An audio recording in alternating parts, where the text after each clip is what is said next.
அனைவருக்கும் வணக்கம். பாரவல் இங்க இருக்கிற எத்தனை பேருக்கு பாரவலோட தமிழ் அர்த்தம்னா என்னன்னு தெரியும்? பாரவலோட தமிழ் அர்த்தம்னா விடை பெறுதல் விழா அப்படின்னு சொல்லுவாங்க. இந்த விழாவே ஒருத்தருக்கு ஓகே நான் போயிட்டு வரேன், ஃபியூச்சர்ல என்னைக்காவது ஒரு வாய்ப்பு கிடைச்சா திரும்பவும் சந்திச்சு திரும்பவும் நம்ம நினைவுகளை பகிர்ந்துக்கலாம் அப்படிங்கிற ஒரு வாய்ப்பு கொடுக்குற ஒரு விழா தான் இந்த விடைபெறுதல் விழா.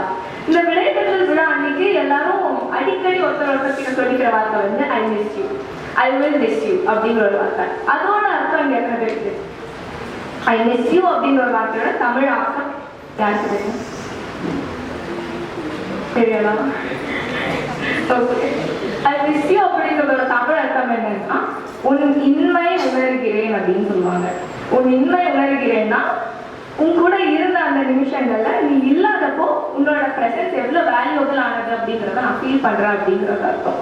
ஸோ ஐ மிஸ் யூ நம்ம ஈஸியா சொல்லிடுறோம், பட் அந்த தமிழ் அர்த்தத்துல உன் இன்மை உணர்கிறேன் அப்படிங்கிற ஒரு பெரிய அர்த்தமே அதுக்கு பின்னாடி இருக்கு.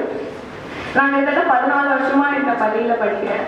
இந்த பள்ளியில எனக்கு கிடைச்ச நண்பர்கள், அற்புதமான டீச்சர்ஸ், எனக்கு கிடைச்ச பல மெமரிஸ், குட் பேட் இப்படின்னு நிறைய விஷயங்கள் வந்து நான் இந்த ஷேர் பண்ணிக்கணும்னு ஆசைப்படுறேன். ஒரு சின்ன கவிதை அதை நான் உங்க கூட ஷேர் பண்ணிக்கிறேன்.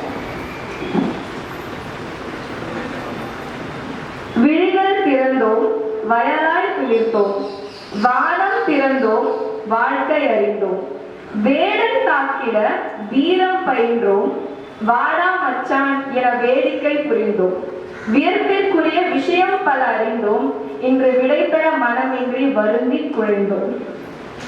அதாவது முதல் தடவை எல்லா குழந்தையுமே காலடி எடுத்து வைக்கிறது வந்து இந்த பள்ளி தான். எல்லா குழந்தைகளுக்குமே ஒரு டீனேஜ் அதை தாண்டி ஒரு முதல் உலகம்னா அது இந்த ஸ்கூல், இந்த பள்ளி அப்படிங்கிற ஒரு அட்மாஸ்பியர் தான். எனக்கு வந்து ரொம்ப சந்தோஷம். என்னோட பள்ளி, என்னோட அட்மாஸ்பியர் இவ்வளோ அருமையா அமைஞ்சதுல எனக்கு ரொம்ப சந்தோஷம். எனக்கு என்ன நிறைய பேசுறதுன்னு எனக்கு தெரியல.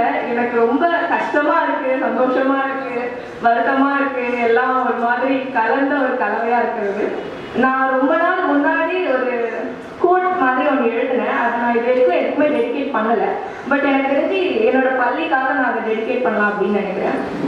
அந்த கோட் என்னன்னா, நினைவுகள் இருக்கும் வரை பிரிவுகள் நிரந்தரம் இல்லை.